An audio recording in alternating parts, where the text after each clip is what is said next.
Hi అండి. ఇవాళ అయితే నేను ఎగ్ కారం రైస్ చూపించబోతున్నాను అనమాట. టేస్ట్ బాగుంటుంది, ఈజీగా చేసుకోవచ్చు అండి. ఎలా చేసుకోవాలో చూద్దాం. ఇదిగో ఆల్రెడీ ఒక కడాయి పెట్టుకున్న, దాంట్లో అయితే తాలింపు గింజలు వేసుకున్నాం, ఆయిల్ కూడా వేసుకున్నాను అనమాట. ఒకరికి సరిపోనైతే చేసి చూపిస్తున్నా అండి మీకు, ఈజీగా ఎట్లా చేసుకోవాలనేది. కొద్దిగా కరివేపాకు, కొద్దిగా అల్లం పేస్ట్, లైట్గా అల్లం పేస్ట్,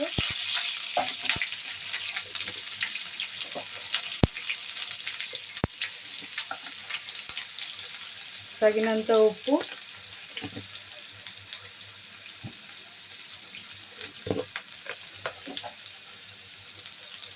కొద్దిగా కారం. ఒక్కరికి సరిపోనన్నా కదండి, అందుకని కొంచెం వేసుకుంటున్నాను అనమాట.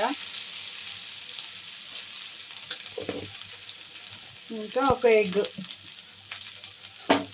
పిల్లలు అడిగితే అప్పటికప్పుడు సింపుల్గా ఎలా చేసి ఇవ్వాలి అనేది అనమాట ఇదైతే. ఇంకా ధనియాలు, జీలకర్ర పొడి కూడా వేద్దామండి. ధనియాలు, జీలకర్ర పొడి, కొద్దిగా గరం మసాలా లైట్గా. చూసిరు కదండి, ఎగ్ మసాలా అంతా మంచిగా రెడీ అయిపోయింది అనమాట. ఇప్పుడు ఇదంతా రైస్లో వేసేసుకుందాము.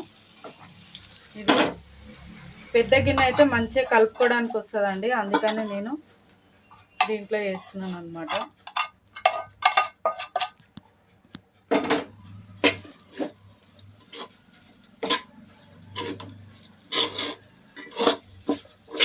ఇన్స్టెంట్గా అండి, టేస్ట్ అయితే అదిరిపోతుంది అనమాట. నేను చూపించిన విధంగా అయితే మీరు ఖచ్చితంగా ట్రై చేయండి. పిల్లలు ఇష్టంగా తింటారు, మంచిగా ఆకలితో ఉన్న పెద్దవాళ్ళకు కూడా ఇష్టంగా తింటారండి. ఒకసారి ట్రై చేయండి. చూసిరు కదండి, రైస్ అయితే రెడీ అయిపోయింది అనమాట. చూసిరండి ఎంత బాగుందో, టేస్ట్ కూడా అంతే అదిరిపోతుంది అనమాట.